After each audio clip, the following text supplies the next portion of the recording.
বুড়িগঙ্গায় আগে মিনিটে মিনিটে শুশুক দেখা যেত।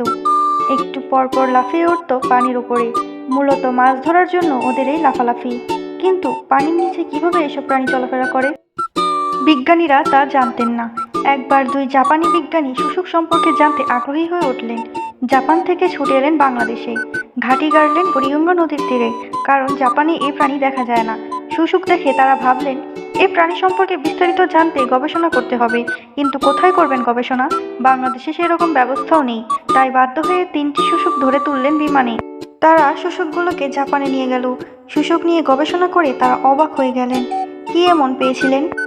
তারা গবেষণা করে জানতে পারলেন ডলফিন ও তিমির নিকট জ্ঞাতের কয়েকটি প্রজাতির জলজ প্রাণী শুশুক।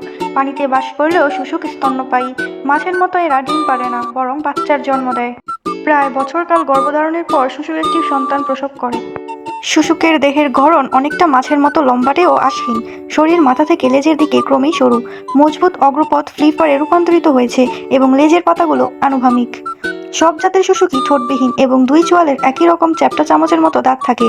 বেশিরভাগ শুশুকের পিঠ কালো ও বুক সাদা। এদের শরীরে চর্বির একটি স্তর থাকে যা তাদের ঠান্ডা থেকে বাঁচায় এবং শরীরে কোনো ক্ষত হলে তা দ্রুত ভরাট করে ফেলে। শ্বাস প্রশ্বাসে এরা সরাসরি পানির ওপরে বাতাস ব্যবহার করে।